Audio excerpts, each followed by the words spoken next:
Who the Wild Things Are with Ryan McGuire. You gotta listen to your body. Oh my God, maybe, I could get out there, I could do this. Let's take a ride, find your wild side, real stories, see with your own eyes. It's so beautiful. I'm gonna have the best time out here. I was in tears. I was like, that's the best, man.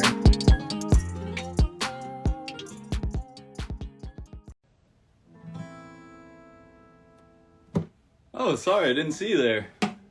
Welcome back to Who the Wild Things Are. This is episode 16. The show that brings you folks that have turned their passions into priorities.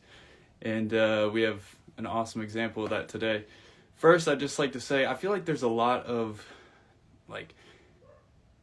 dividedness. I don't know if that's the right word. Division in the world right now.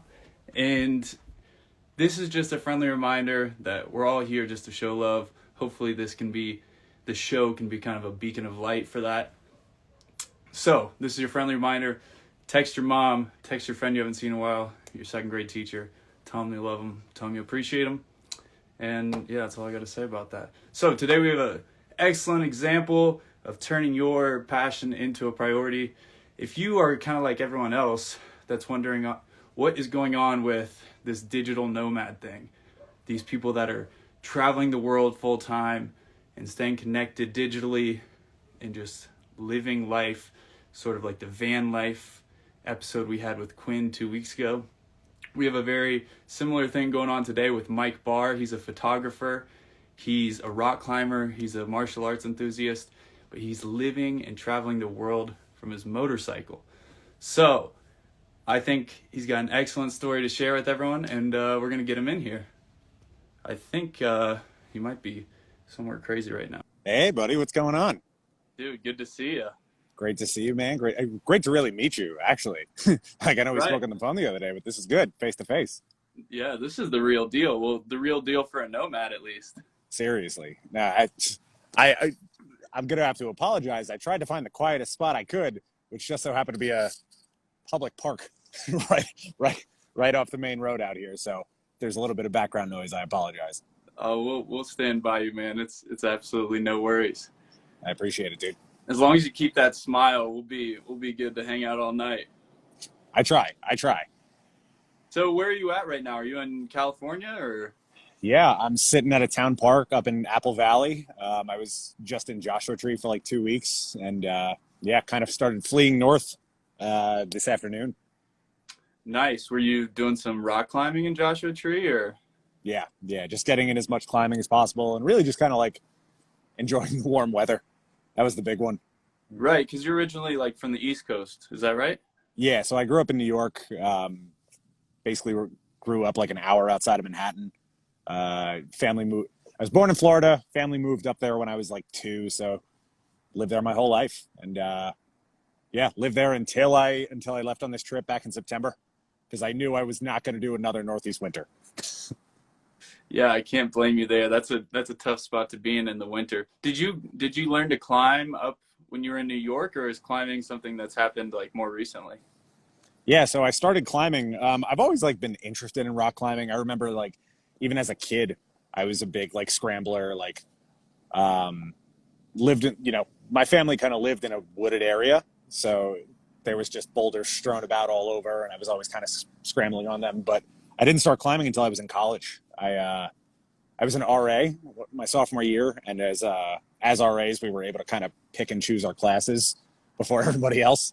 And we had an intro to rock climbing class, and I was one of 6 people in the class. I kind of squirreled my way in there and kind of just took off from there.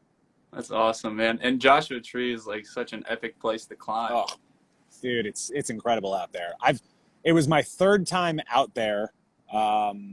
But it was my first time really spending any measurable amount of time. It was always I think I spent 2 or 3 days out there on a road trip I took back in 2017, and then just kind of passed through there on another road trip last year. So yeah. I just got my full dose of it this year. I'm pretty new to rock climbing, and what I heard from kind of the guy Drew, who's my rock climbing teacher, I call him my trad dad. He explained to me that back in the day, rock climbing, so now for people that don't know, it's graded on a number system. I think they call it the Yosemite system or something like that.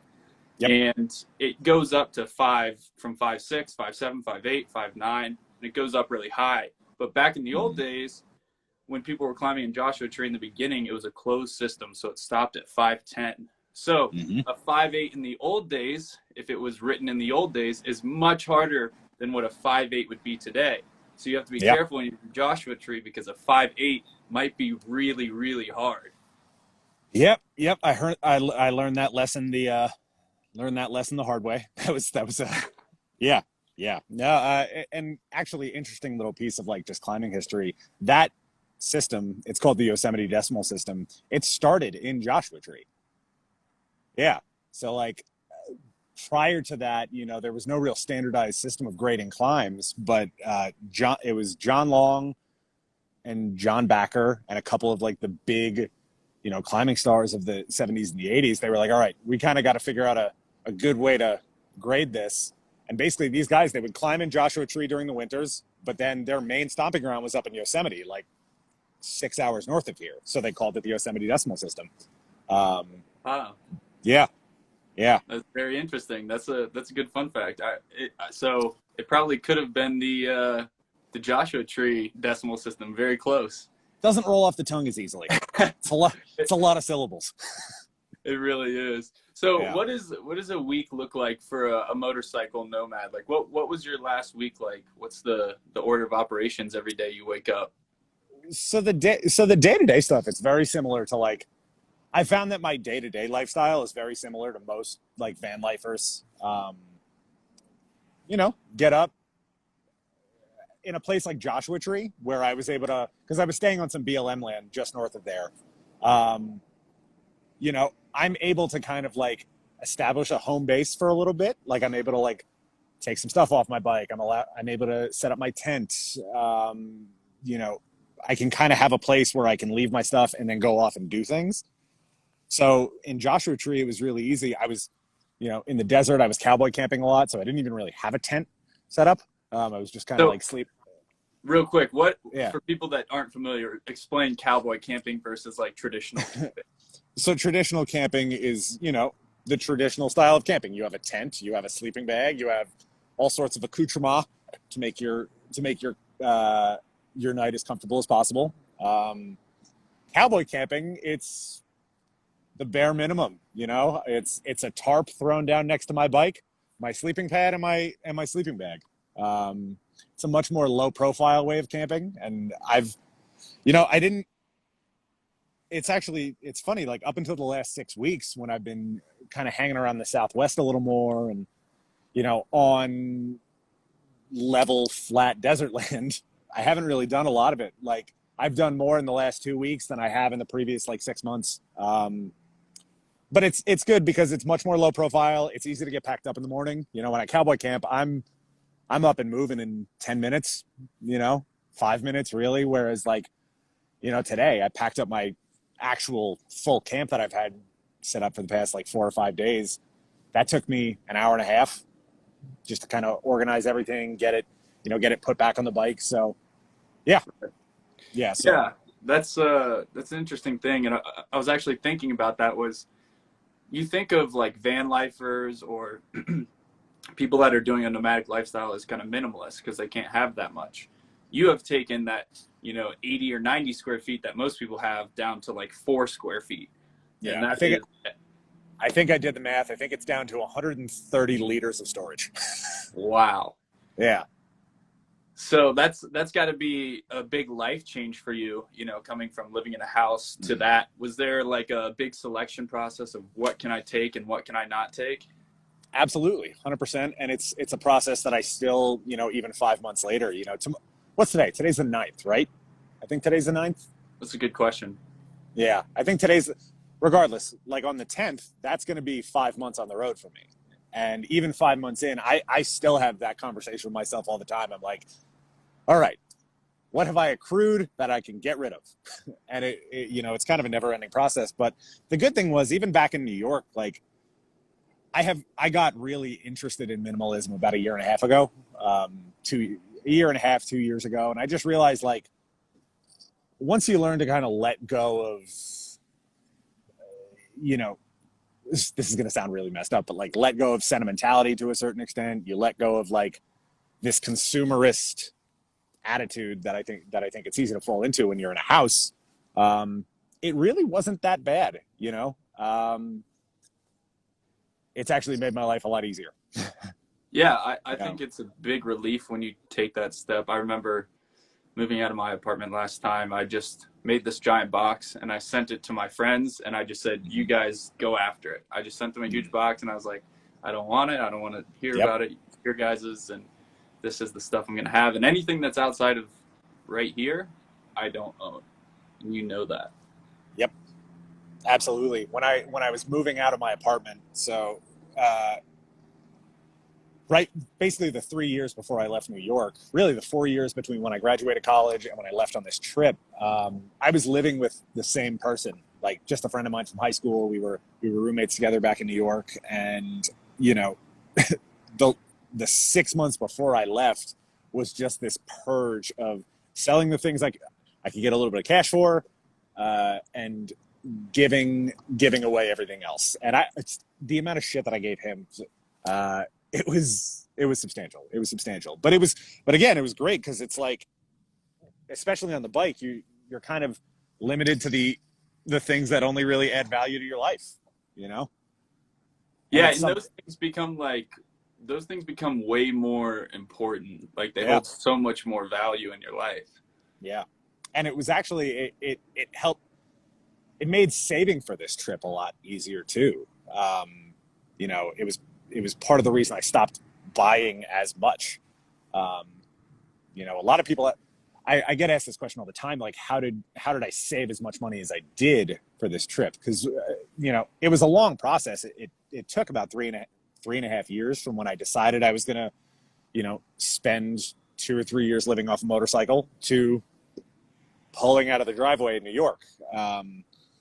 And along that way, you know, along that journey, I had to really evaluate my spending habits. And when I did that, I realized I was just spending money on so much stuff I didn't need. Just like, you know, clothes and, you know, going out with my buddies on the weekends and, you know, that stuff. You know, if you're a person who finds value in that, all the power to you.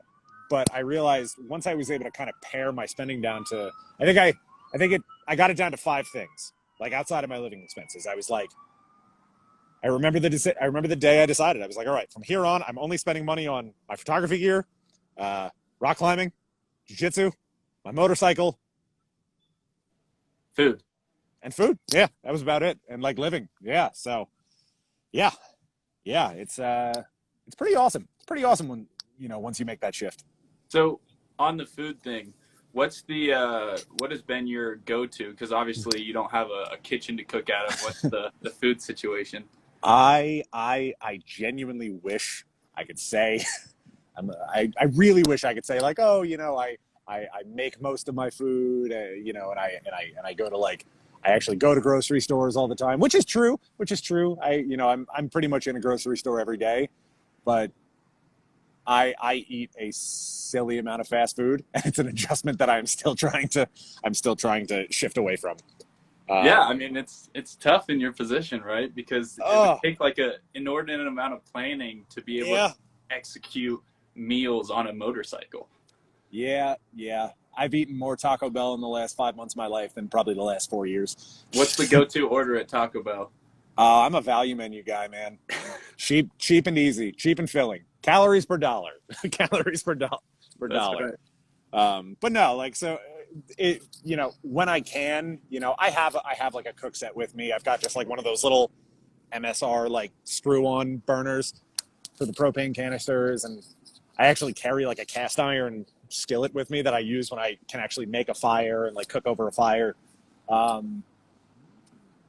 You know, one of the big like creature comforts that I miss from actually living in a house is having, I always say the biggest thing is having a bed with clean sheets, and then the thing right behind that is having a full kitchen, because like I love to cook. I've been cooking for myself since I was like 13, so yeah, that's one of those things that I miss. Absolutely. Yeah, I can totally relate to that. Mine was shower and kitchen. Shower and kitchen. Bed, I don't really care. I can sleep in a duff bed full of leaves, and honestly, I get pretty good rest on the ground. Usually better than most like beds or couches, but not having a kitchen to cook in is definitely something that it takes a lot of adjusting. Now, if you have an outdoor kitchen, that's fine. You know, if you have like a setup outdoors and you have a grate over a fire, that's perfect. It's amazing. But you would be surprised, or most people would be surprised, how hard it is to get that set up every time when you're living as a nomad. When you're living as a nomad and when breaking that cook set out, that's like to get all of that out and back into my cases in the way that it was, that's a 25-minute ordeal, you know? That's like the original Tetris. Yeah, just to get set up to cook all of those meals is like a pain. But, you know, it's an adjustment that I'm making because I realize I'm like, all right, you know, I've lost a lot of weight on this trip, which is awesome.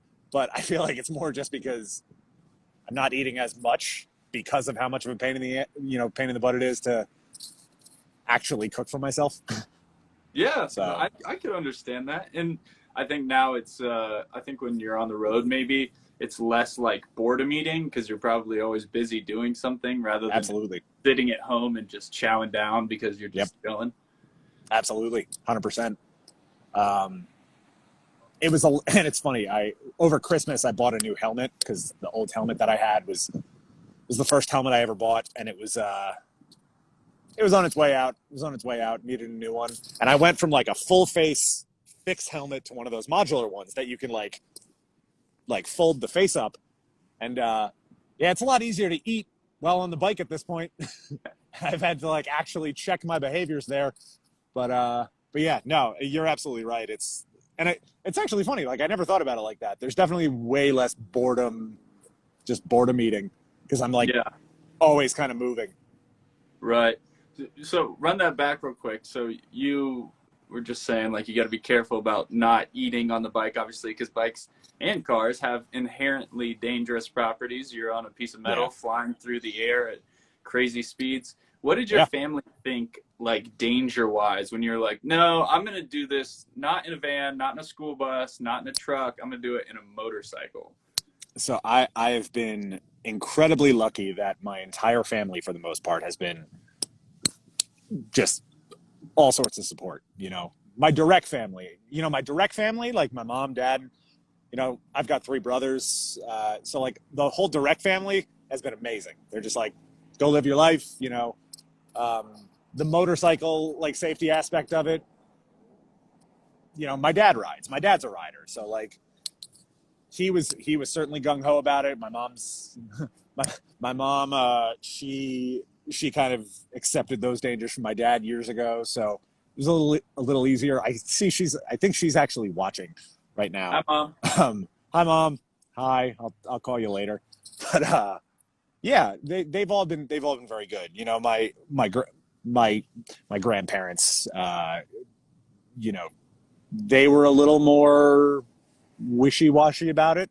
You know, I say my grandparents, like most of my grandparents have passed at this point, but like my great uncles and my great aunts, they were all a little like, what are you doing? Why are you doing this? Like, I hate motorcycles.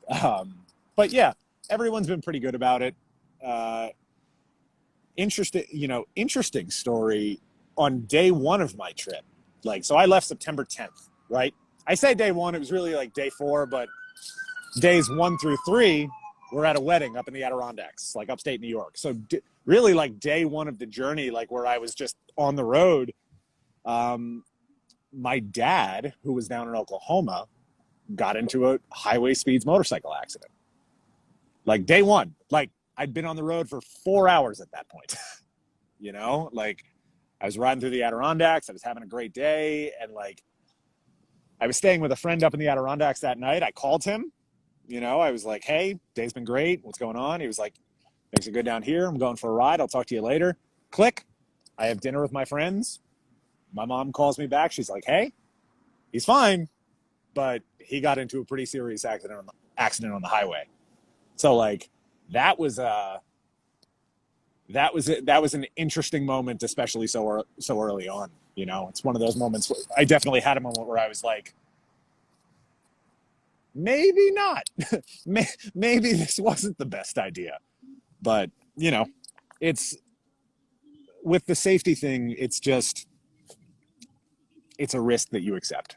It's a risk that you accept. Like, I accept every time I get on that thing in the morning that I am 35 times more likely to get into an accident than someone in a car is. Is that a real stat? Yeah, that's it.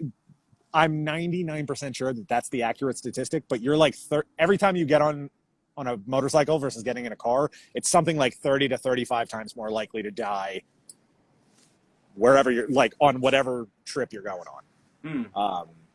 And did your dad end up okay? Was he? He's good. He's thank God. It was the best motorcycle accident he could have gotten into. Like, the accident happened here, the exit for the highway was right here, and the hospital was right here. Like, happened literally just down the street from the hospital. The woman who was behind him that saw the whole thing was a trauma nurse at the hospital he was going to. So it was best circumstances you could have asked for. Wow. He's okay now. He broke his leg, he broke his hand, had road rash all over the place, but he's doing good now. He's doing good. Good. Mostly superficial battle wounds that you can show people, and basically miraculously didn't lose his teeth somehow, like smashed his face into the pavement wearing a half helmet, like really kind of got lucky in the grand scheme of things. So well, yeah. I'm It's glad to hear he made it through okay. I appreciate that. But yeah, just like going back to what I was saying, it was calculated risks. That's it. So with your dad riding a lot and you kind of seeing it growing up, did he like pass on any mechanical skills to you so that like you had that advantage going into this? My dad is borderline illiterate when it comes to mechanics. Borderline illiterate. No. So I've gotten to the point where I'm pretty handy just in general. I've always been kind of fascinated. You know, when I was in college, I was fascinated with cars. Like, I had my own Jeep that I did a lot of the work on. And when I decided I was going to do this trip on a motorcycle, first I bought the bike that I was going to do the trip on. And then I spent the 2 years after that kind of learning how to rip it apart and put it back together. You know, to the point where, like, just yesterday, like, I did a brake job on a dry lake bed in Joshua Tree just because, like, I needed brakes. Yeah, so that's kind of where the mechanical stuff came from, just out of necessity. Right on. So, real quick, what kind of bikes do you have? And when you tell us, what was the reason for that choice? Was it particularly for this trip? Absolutely. So, I haven't been in the grand scheme of things, I haven't been riding long. You know, I've met a lot of people on the road who are like, you know, they've been riding dirt bikes since they were like 3 years old and just kind of like lifelong riders. It wasn't like that for me. I bought my first bike in 2017 in October. Like, I graduated in May. I started working in July, and then October rolled around and I had disposable income for the first time in my life, you know? So I found a great deal on it was a 2005 Honda Shadow, and it was just like, it was a cruiser. It was one of those like kind of Harley style bikes, but made by Honda. And I loved that bike. I miss that bike to this day. But it was very apparent that for long distances, it wasn't going to work. So when I had started planning this trip, I was like, all right, we're going to have to make an upgrade. And I just kind of started looking around on, you know, different dealership websites. You know, I had 2 motorcycles to trade in. So I was like looking around to who was going to give me the best deal, and I found my house on wheels. It's a 2008 Suzuki V-Strom 1000. It's a 1000cc engine, which is big enough to carry my large frame and all of my gear around. It was just kind of like perfect storm. They gave me a great trade-in value for the 2 bikes that I had. I think out the door cash, I paid like $2,000 for it. And I went with this bike in particular because, you know, A, the price was right. B, I took it for a test drive and it was a really comfortable ride. And it was the type of bike that I needed to do the kind of traveling that I wanted to. Don't get me wrong. There are people who have done, you know, round the world motorcycle trips on way less. Like I followed a guy on YouTube for a while. He rode from Alaska all the way to Argentina on like a Honda Ruckus, which is like a 50cc scooter. You know, so it's doable, but there was a comfort aspect with this one. I knew I was going to be carrying a lot of gear. I knew I needed something that was going to be reliable. And that's the great thing about the V-Stroms is they're kind of a sleeper of the bunch. You know, when you see a lot of long distance touring riders, they're all kind of decked out on the gigantic Triumph Tigers, or the BMW like R1200s, like all of the classic, you know, touring bikes. You don't see V-Stroms for some reason out here. They're like big in Europe from what I've heard, but in the US, they're just kind of a sleeper of the bunch. Yeah, I always think like when I think big cargo cruiser, I'm a noob when it comes to motorcycles, but I always think of the BMWs with the big cargo kits on them. Yeah, well, everyone's seen, you know, a lot of people have seen like the long way round, which is one of the big like, you know, it's kind of the piece of media that most of the general public knows, and if you've never heard of it, it's actually Ewan McGregor, the guy who plays Obi-Wan Kenobi. Okay. He's like an avid lifelong motorcycle rider. Always, you know, he was one of those guys who was like, you know, puttering around on like motorbikes when he was like 10 years old. And him and a buddy of his, they've done 3 like super long distance, well-documented travels. So they did the long way around in like 2002, which was London to New York, like across Russia. They did the long way down, which was London to South Africa. And then just before COVID, they did the long way up, which was Argentina to Los Angeles. The first 2 of those trips were all done on like gigantic BMW touring bikes. Mm-hmm. So it's kind of the standard, but you know, I'm 26. I don't have BMW money. Yeah. I have Suzuki money. You got time for that. So Exactly. if you were going to paint your trip in a similar way as those, what is the point to point that you're imagining in your trip? Yeah, absolutely. So you're talking about like just kind of the general itinerary. That's right. Is that what I'm getting? Yeah. So when I originally was planning this, and this is, you know, this is just something I found on the road. Your plans change a lot, just day to day. You know, I was planning on getting all the way up to Ridgecrest today, but variety of circumstances prevented that happening. But when I was first planning this trip, the general idea was I was going to ride across the U.S., then I was going to go up to Alaska, all the way up to Prudhoe Bay, like at the northern, you know, the northern tip of Alaska. It's like I'm almost certain it is the highest latitude city in the world. It's 480 miles north of Fairbanks, up the Dalton Highway, which if you've ever seen Ice Road Truckers, it's that like 400-mile dirt road all the way to the edge of the Arctic Circle. I was planning on riding all the way up there and then riding all the way down to Tierra del Fuego in Argentina, basically the full length of the Pan American Highway. And from there, that's still kind of the general idea. I'm just, at this point, I'm deciding whether or not I'm going to go to Alaska, because I can't really get up there until June. And I'm just kind of in this weird timing limbo of like not wanting to wait around 3 months to just be able to go north. So I'm toying with the idea of just heading south to Argentina in the next like month or 2 and just kind of starting that leg of the journey. But once I get down to the tip of South America, I'm shipping the bike to Australia. Wow. And then, yeah, the idea is to ship it to Brisbane and then ride around the southern coast of Australia. Basically like clockwise loop around the continent. And then in northwest Australia, there's a city called Darwin. And you can ferry from Darwin to Southeast Asia, which is what I'm planning on doing. And then basically just overlanding from Southeast Asia up to Portugal. Awesome. So, and yeah. Southeast Asia has a really big like bike community Absolutely. as well. Like everywhere or everyone there, you know, accesses a lot of that land on bikes. They are the best riders in the world. That's for sure. Yeah, that sounds like a hell of a trip, man. That's going to take you some time for sure. So no need Absolutely. to rush. No need to rush it. No need to rush at all. Exactly. Financially speaking, I'm still like kind of budgeting in a way where I'm like, all right, I'm pretty sure I could still make this work. So But yeah, that's Well, that's the general idea, the general itinerary.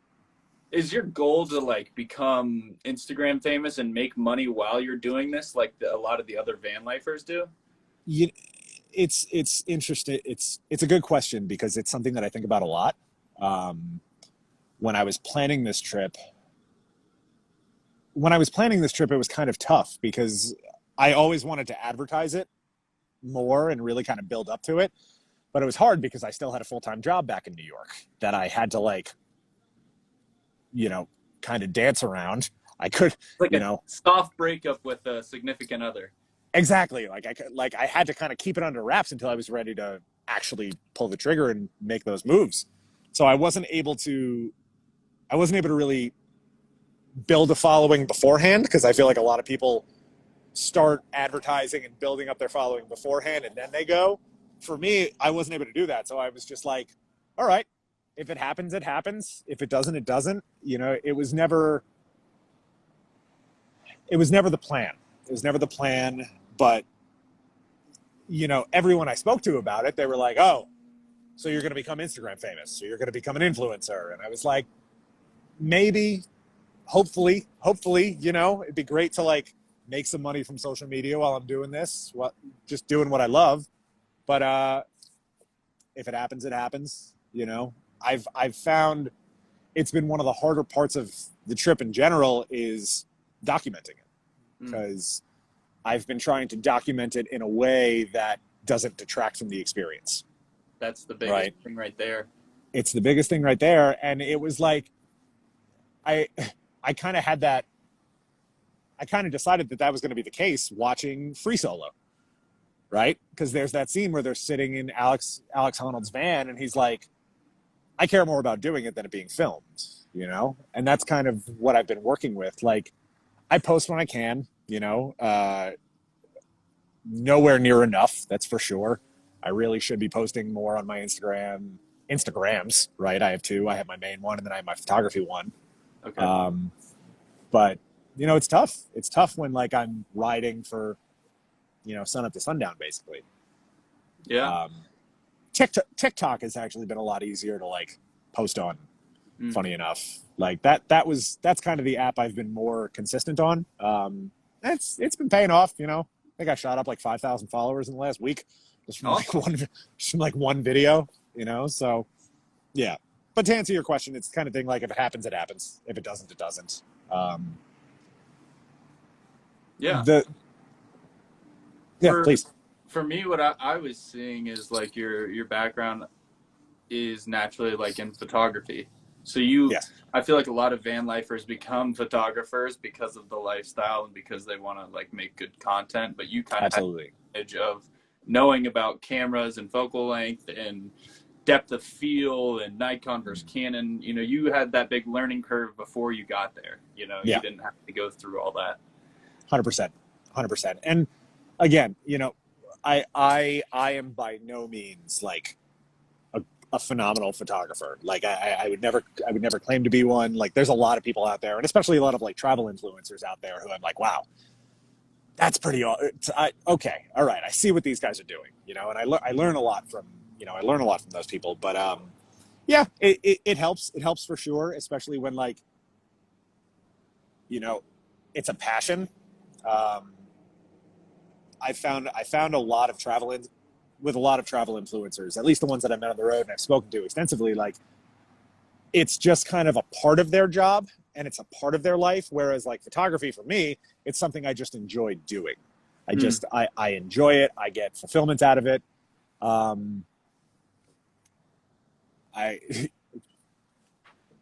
always say, I've been saying this for a long time, like if I didn't have to be on Instagram, right? Because I feel like as a photographer, you kind of have to be. If I didn't have to be on there, I would delete that app in a heartbeat. I would delete it in a heartbeat. I can relate for sure. Yeah. But yeah. So we've got a lot of people here asking in the chat, Nikon or Canon? They want to know what you're shooting. I'm a Canon shooter through and through. Nice. That's actually what I learned on too. Yeah. My first camera that I bought back in 2018 was a Sony A5200. I had that for about 4 months, and then I got a Canon 80D. I used that for a while, and then I had a Canon EOS R, and then I had the EOS R up until very recently. Like, my EOS R was stolen when I was in Phoenix, like 2.5 weeks ago. Wow. Yeah. So I'm shooting on a Canon R6. I used it as an opportunity. I was like, all right, I'm going to buy a new camera. We're going to upgrade and really just kind of dig into it. It's actually, it's my tripod right now. I have like my phone's mounted on a phone holder that's on a hot shoe mount that is sitting on my R6 right now. Well, that's what minimalism gives you. It gives you the resourcefulness and the ability to make everything adapt into whatever it is, that thing that you got rid of that you wish you had. Well, now that's it. The conglomeration of the rest of the items you do have become that item. Absolutely. But yeah, so to answer the question, I'm a Canon shooter, 100%. It's interesting to me that you're a guy who is living on a motorcycle with 2 of his 3 hobbies being very gear intensive. Like rock climbing may be the most gear intensive sport because you need cams, you need ropes, rope bag, helmet, shoes, harness, beaners. I mean, there's so many things. Everything. And then like camera equipment is huge, Yeah. It's clunky, it's heavy. So that's got to be like half of your gear that you're packing right there. It's really sad. The one big thing that I had to leave back in New York was my climbing gear. Yeah, it was the one thing that like I was packing up the day of. So there was like a week between when I moved out of my apartment in New York and when I hit the road. There was like a week limbo. So I was actually staying with a friend of mine up in New York. She's just like a friend from middle school that I've known for years. I was staying in her parents' guest house. And I remember like standing in her driveway as I was loading up my bike. And my climbing pack was just like sitting off in the corner, just like, and I'm glancing over at it as the pile of stuff on my bike just got bigger and bigger and bigger. And I'm just like, there's no way. So it is currently sitting in her garage back in Westchester County, collecting dust basically. She's coming out to Los Angeles next week. And I think I'm hoping to have her bring it with her so I can give it to a buddy of mine who's out here, so he can kind of haul it around. Nice. Well, she gets a friend MVP award for sure.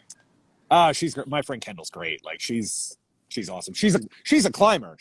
I left it with her because she was like, she wanted to learn how to start doing trad climbing, but I have only seen her bouldering as of recently. So if she's watching this, I'm going to call her out and tell her that she needs to start trad climbing again. Once the weather clears up out there. I know how it is, but yeah. Yeah. My friend Matt said you got to become a free soloer because you can't have your gear. No. Not at all. I'm not for me. People listening that aren't as familiar with climbing, trad climbing stands for traditional climbing, and it means that there isn't made bolts to hook onto on the wall. So you actually have to place your own gear to secure the person that's climbing first, which requires, a little bit more technicality and a little bit more know-how, and also obviously more gear. You have to have a bunch of camp, especially in a place like Joshua Tree, where it's mostly climbing. What's great about going out to those areas though, like when I rolled into Joshua Tree 2 weeks ago, I went on mountain projects, found like looking for partners for them. I had a partner. I was set up with a partner within like a half hour, Wow. Yeah. So it's the good thing about coming to places like Joshua Tree and like these climbing meccas. It's very easy to find people. So I have the bare minimum. Like I have my shoes, I have my harness, I have my chalk bag, like my belay devices that I have with me. It's just the rope and the the protection gear, all that kind of stuff that I have to rely on others. Right. Yeah. So you can be a good number 2. You just can't take anybody out, Absolutely. And I'm the good thing. The good thing about not having all the gear, like the physical gear, I still have the know-how on how to use all of it. So I'm comfortable taking people out who might not be as comfortable. So let's pivot. I have one question, and I feel like this question could relate to any nomad. What's the social life like on the road, and is there a dating strategy for you? Are you looking for like people that are living the same kind of lifestyle? What does that look like for you? You asked that after a weird 2 weeks. You asked that after a very weird 2 weeks. I'll go to the social life aspect of it first because it's something I'm still kind of like working around. For the first 3.5 months of this trip, I was solo pretty much every day, like, solo traveler. And I met up with a few people here and there on the road, but it was nothing very serious. You'd hang out with them for a day or two and then like you go your separate ways. But right before New Year's, I had one of my TikTok followers reach out to me on Instagram. Like my friend Drew, like he went from one app to another to reach out to me, and I felt very good about that. But he basically like he saw I was going to be in the Phoenix area. He was like, "Hey, dude, we've got like 40 rigs coming to the desert just outside of Quartzsite to ring in the new year. You should come through." And I was like, "I will be there tomorrow. That sounds awesome." So, rang in the new year with a bunch of new friends, and like for the last 6 weeks, I've kind of been running with that whole crew of people in one capacity or another. So it's interesting, and maybe it's just a matter of like the whole snowbird crowd coming down to the Southwest, just where it's warm, but like it's super easy out here to meet people, that's for sure. And it's always fun because like I'm the token motorcycle rider of the group, or so I thought. Actually, there was another adventure bike Mike in that group, another Mike on a bike. He was traveling in his pickup truck, but he had his motorcycle like towed behind him. So like there was two Mikes on bikes, and we're both from New York. It was a very small world kind of thing. But yeah, so that's like that's what I would say is like the the social life aspect. You just kind of meet people on the road. It's one of the good things that social media is just connecting with other people. Like it's always fun now it's like fun to follow like your friends and seeing where they're at. Like I've got a bunch of friends down in Baja right now, like all the way down in Cabo, and I think Quinn is up somewhere in Utah doing her adventures that I'm jealous of because I can't really go up to Utah right now. Yeah, Quinn and I are actually going hiking on Saturday. Oh, that sounds awesome. Where are you guys going? I don't know if I should say. Quinn doesn't necessarily love people knowing where she is. That's a fair point. It's a fair Yes. point. It's a fair point. We will largely be in the Western United States. Makes sense. Like all of us. Like all of us. It's getting a little dark. I have auxiliary lighting at this point. Ooh. So let's get this. I knew the sun was going to go down during our conversation, so I planned ahead. But yeah, so I would say that's like let's see. Ooh, it's nice. It's kind of nice. That's like the social life aspect. The dating aspect, I'm a bad person to ask. I kind of like got out of the dating scene for a couple of years, like when I was planning this trip. Part of that was like coming out of a bad relationship and not really wanting to, just realizing I had to kind of work on myself a little for a while, and then there was the 2-year limbo of like not wanting to meet anyone because I knew I was going to be leaving, Yeah. So I was, I'm kind of out of that game, and I'm trying to kind of dip my toes back into it. So I wish I had better advice, but, yeah, man, it's what I've found, at least with this crew of people and this, demographic, I'll say, is we're all just a bunch of young people just trying to have fun on the road. That's it. And if you vibe with someone, you vibe with someone. If you don't, you don't. Yeah, cool. That's about it. What's your favorite state you've been to so far? And I'm gonna exclude like the East because you're East born, but in the West, what's your favorite state? I fully maintain at this point, not just from this trip, like because I've driven across country 3 times at this point. I've been to something like 40 states so far. I'm really just kind of missing like the upper Midwest section, like Minnesota, Wisconsin, and all those. But I fully maintain at this point that Arizona might be the most beautiful state in the country. Really? It very well might be. It might be. I haven't spent enough time in Utah to make an accurate judgment there because I feel like Utah is a good one. But the thing that Arizona has is it's not shut down for like 6 months out of the year with the winter. I've been caught in like one stint of bad weather in Arizona, and it was on like Christmas Day when I went from petrified forest to Phoenix, like over the mountains. But like, yeah, man, there's something about Arizona, like pretty gorgeous out here. It's pretty gorgeous out here. You're telling me you're a big warm weather guy. Yeah, I'm not a big winter person. And it's just by virtue of like all of my activities, you know, the motorcycle riding, the climbing, just that being outdoors in general. Like in New York and on the East Coast in general, October to April, like you really can't do much, you know, like especially these last few years. Like I remember the 2 years out of college, the winters were kind of mild, which was nice. Like I was riding the motorcycle into January. But these last 2 years, man, we were having snowstorms and cold weather all the way into May. So it's tough. It's tough. For me, it's when you say that, you know, Utah has cold weather half the year, that's like, oh, I want to be there, because snowboarding is like one of my biggest passions in life. So Arizona sounds great in the winter, but in the summer, not for me. It's brutal. It's brutal. Absolutely. And it's again, it's kind of why I've like fallen in love with the nomad life, is you can kind of just go wherever you can ride the warm weather. Yeah. I used to call it cherry picking. That's what I would do. That's a good way to put it. Look around at the 4 surrounding states for the next, month or so, and I'd be like, I'm gonna go live here. And now, were you in a van? I had a truck camper. You had a truck camper. Nice. 1993. Yeah. I gotta say, man, I dig the truck camper rigs. I really do. Pretty Like, nice. Yeah. I did right out of college. Like I did a 9,000-mile trip around the U.S. in my Jeep. Okay. I had a 97 Jeep Cherokee.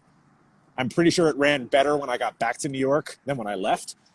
Like those things are just bulletproof, but it definitely left a lot to be desired. And the more people I see out here with all the truck campers, I'm like, these things are awesome.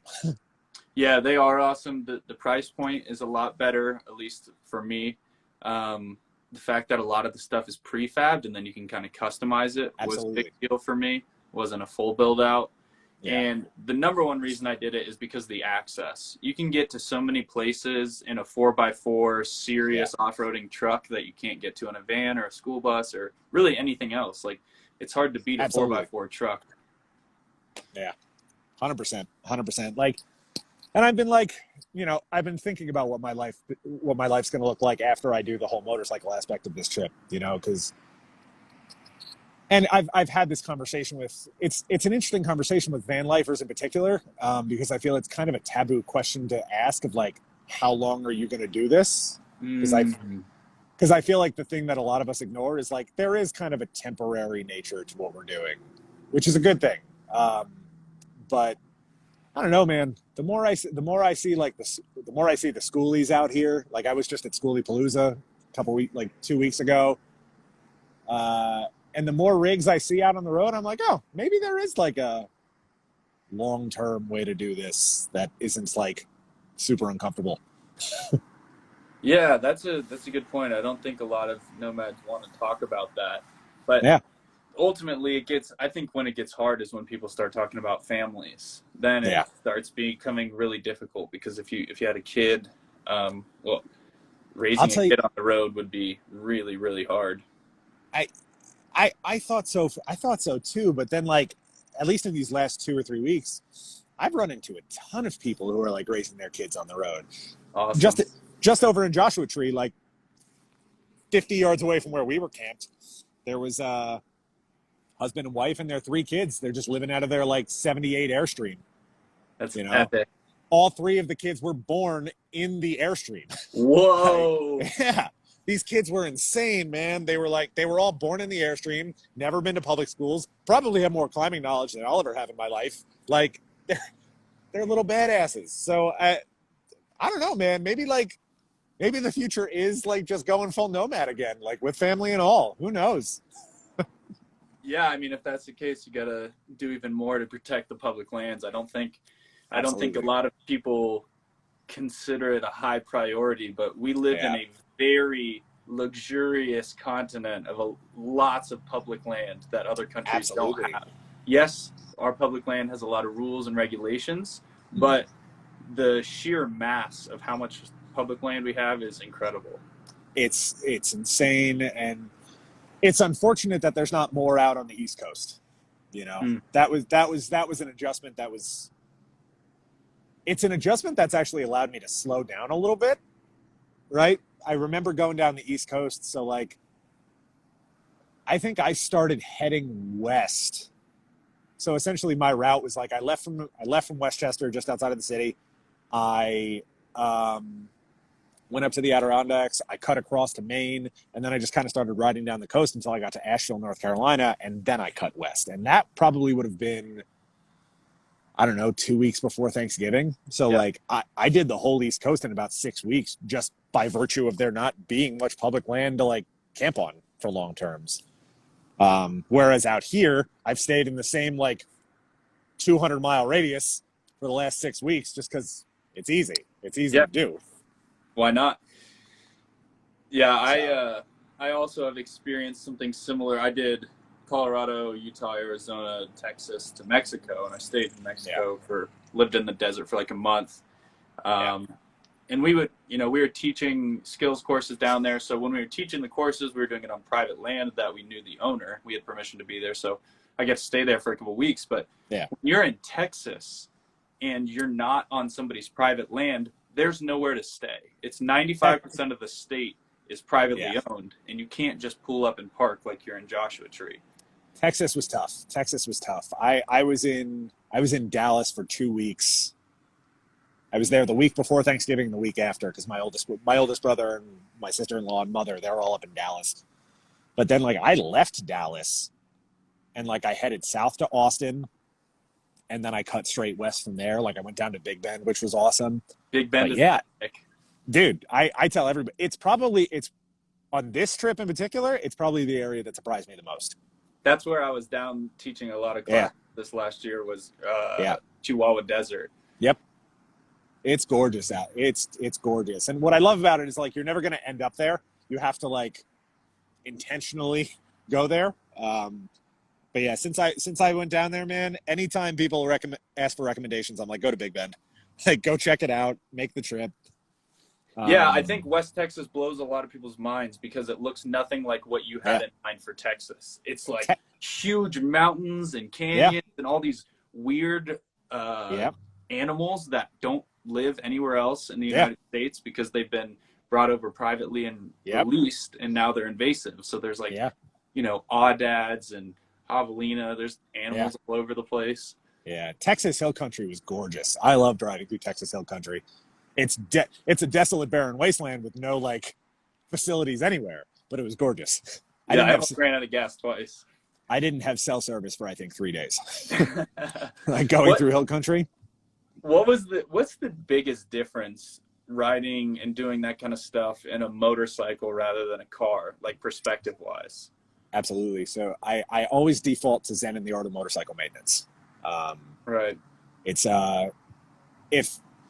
if anyone watching this is like even remotely interested in like philosophy or anything like that, like it's actually the first third of the book is like a travel book, but then the latter like 3/4 to 2/3 of it is like this philosophical exploration that Neil Persig wrote. Have you ever read this book? I feel like you would have.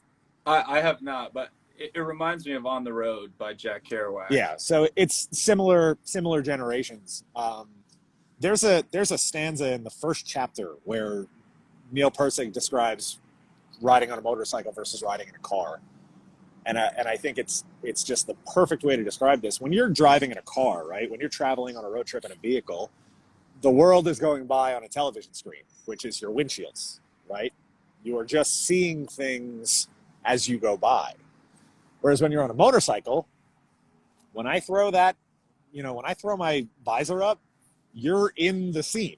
You're in the world. You're not watching it go by. You're in it. So that's kind of the big thing, and it's why I wanted to do it on a motorcycle. I wanted to be connected to the world around me in a way that you just can't in a car. You know, when you're in a car, I mean, we've all done it. Like, you know, you'll be driving, and then the next thing you know, you'll like come back to, like, you'll zone out and then come back 5 minutes later and be like, what just happened? You can't do that on a bike. You know, Right. you can't. You have to be present and aware and just constantly kind of scanning.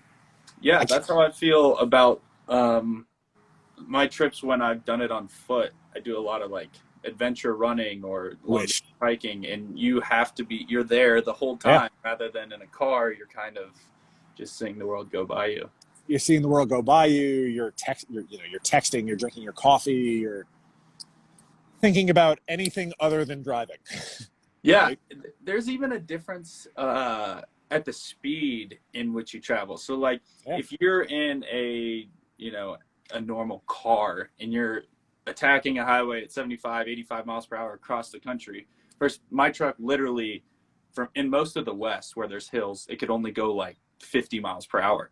And I saw so much more at 50 miles per hour than I was used to seeing at 80 miles per hour. It was like miraculous. Yeah. I just had, like I mentioned before, I've got a group of my friends, they're all down in Baja. Like they're all down in Cabo. And they just they blew through that whole trip in like 2 days. I'm like, that's 1,000 miles in 2 days. I think the longest day of travel I've had on this trip so far was like 350 or 400 miles.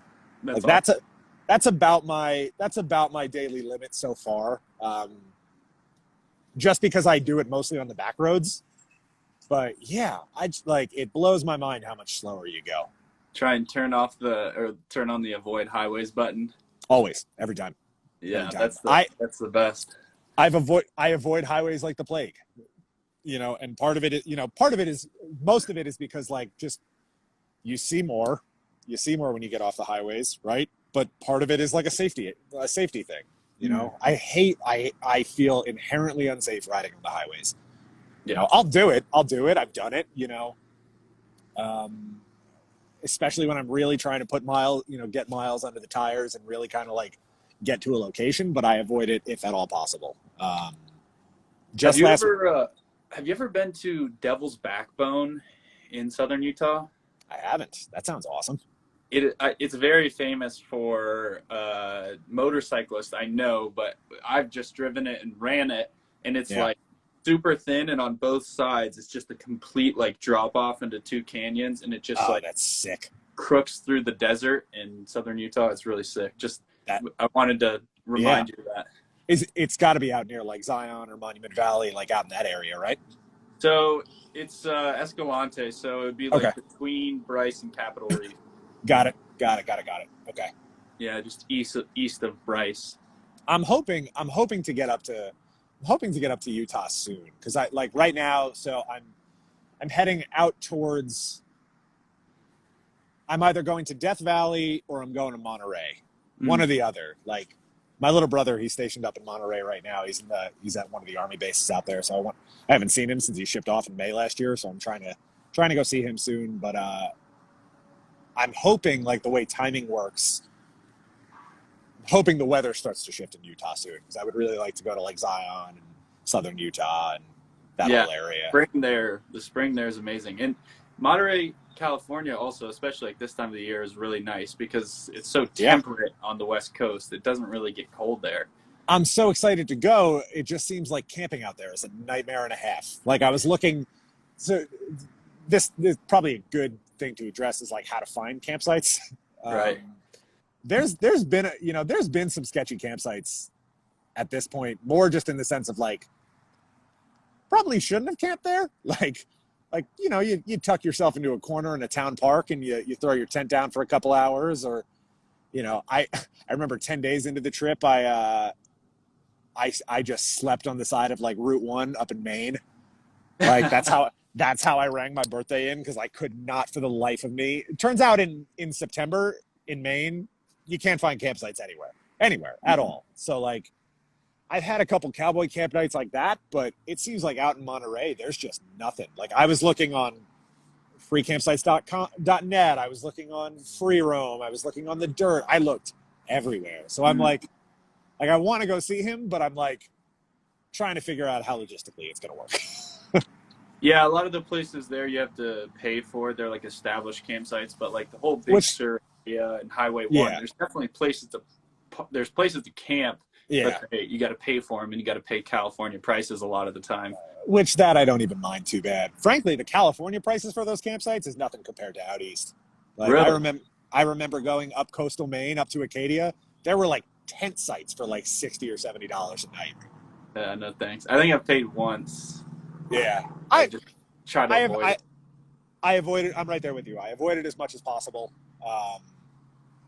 Sometimes it's just necessary, especially in Yeah. places like West Texas. that's Yeah. kind of where I remember I camped. Where did I camp in Texas? I hid in a state park for 2 nights that said no camping, but I literally didn't have anywhere to go. I That's it. could have hit camped, but I just went to the top of the state park, and it was actually during the ice storm last year or 2 years ago. No So I was way. like, all right, there's no way cops are coming up here No and then way. ice storm to check this park, and I just tucked it, and it was fine. Yeah.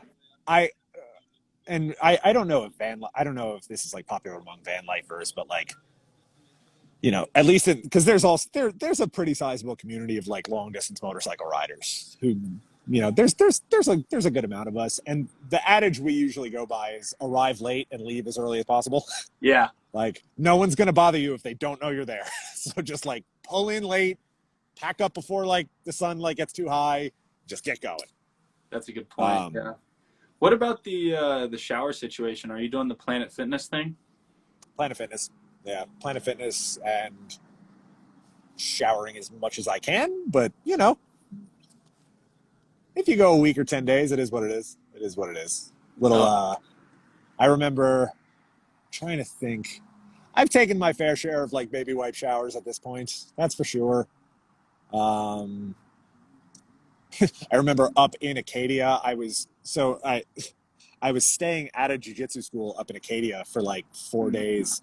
I rolled into town. I stopped at the school that was owned by my buddy Chris, who's a purple belt he was a purple belt at the time, and I was a brown belt. So he was like, hey dude, like if you want to teach some classes, like you can sleep on the mats if you want to. I was like, sick. Do you guys have showers? And he goes, come with me. He brings me up front and he just hands me the hose. So I'm taking like at the end, like late September, just taking like a cold shower out on the side of this building, just like, this is what my life has become. But, that's awesome. Yeah. How does the jiu-jitsu thing work being on the road? Do you just drop in different gyms all over? That's it. Yeah, just drop in at schools all over. Generally, most places are pretty kind to visitors. You know, I've been training 8.5 years, right? And in 8.5 years, I've trained all over the U.S. I've trained out of the country. Like I've trained a lot. And pretty much everywhere has been pretty receptive to visitors. I was just over in Joshua Tree, like, and especially now that like, you know, I'm a brown belt. I've been training long enough. Like I'm almost a black belt. People are definitely a little more receptive. I've been asked to teach classes more than once. Like just over in Joshua Tree, there's a jiu-jitsu school out there that like I dropped into, and again, the instructor was a purple belt. He was like, I'd love to, if you're up to teach class. And I was like, absolutely. That's awesome. 100%.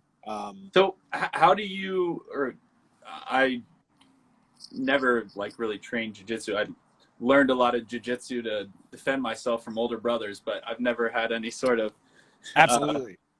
belt system. So I'm curious, who decides that Mike Barr is a black belt? What are like, do you have to check boxes, or is it just like your sensei thinks you're ready? Yeah. So I've been lucky these last 4 years. I've been training under a guy named JT Torres. He's out in New York. He's, you know, by and large, one of the best American competitors of all time. You know, he's there's this tournament that happens every 2 years. It's called ADCC. It's like the Abu Dhabi Combat Championships or something like that. It's just like, it started back in the 90s. Turns out like grappling and jiu-jitsu is really big over in like Abu Dhabi, and it's just like all of these like rich oil barons just came up with this organization, and it's really like the Olympics of our sport. It happens every 2 years, and it's like it's either invite only or you have to win one of the trials. And my instructor, he's won the 77 kilo class the last 2 times, and he's going for a 3rd this year. But I started training with him when I was a blue belt. And, you know, it's not like Taekwondo or karate or a lot of those more traditional martial arts that are just like, you know, you're ticking boxes every time you come into class, and like, you know, it's not attendance based, it's skill based, right? So at the end of the day, it's up to your instructor. So eventually I hope one day to be a black belt under JC Torres, right? Yeah, it's nothing crazy. So that's sorry, go ahead. No, please, you're fine. I was just saying the instructor then matters a lot more, because it's like that person ultimately makes the decision. So if you don't get your black belt from someone that has like some credit behind their name, then somebody could say, you know, oh, you're a black belt, but you got it from this guy that kind of just hands out black belts to everyone. And that, you know, that's kind of a thing in most martial arts in general. But in jiu-jitsu, you know, we talk about it a lot. Like, there's black belts, and then there's black belts. Like a world-class black belt is going to make a black belt, like a hobbyist black belt, look like they've never trained a day in their life, right? Okay. So, you know, I'm lucky. I've been around the sport for a long time. You know, my oldest brother, he's a black belt down in Texas. My other older brother, you know, the younger of the two, he's a purple belt out in Virginia, but he's been training longer than either of the two of us. Like, he's just not the most consistent person in the world. So he's got a lot of knowledge. So I'm lucky to have them in my life to kind of guide me on this whole journey. But I'm also lucky to have aligned myself with an instructor whose values I share, right? And that, it's funny, that's actually like, that's something that I've reflected a lot on this trip. And it actually came from a guy that I stayed with when I was in New Mexico. There's a website called Bunka Biker, and it's Couchsurfer for motorcycle riders. And I stayed with this guy, Chuck, out in Truth or Consequences, New Mexico. Stayed with him for like 3 days, and just this like old school, like 75-year-old salt of the earth guy, like mountain man, lived up in the Yukon back in like the 80s, like hitchhiked 50,000 miles around the country. And we were having this conversation, and he said this, and he was talking about it in terms of like therapists and like psychiatrists, but I feel like it really translates to anyone in your life. And he said, if you don't align yourself with someone whose values align with your own, it is a doomed relationship no matter what. So I think that's good. I think it's a good lesson to take to any relationship, but especially, you know, a teacher-student relationship like I've had with my instructors over the last 8.5 years. So, yeah. Yeah, that's awesome. It's good wisdom. It's a good question to ask yourself. Yeah, and the good thing about jiu-jitsu too is like, once you get a purple belt, if you keep doing it, you keep showing up, you'll get a black belt someday. It's just by virtue of time on the mats, energy you've put in. Sure. Oh man, well we're running up on an hour here, Mike. This has been this has been awesome. Tons of fun. I feel like the time really flew by. The only reason I noticed is because it's like pitch black behind you.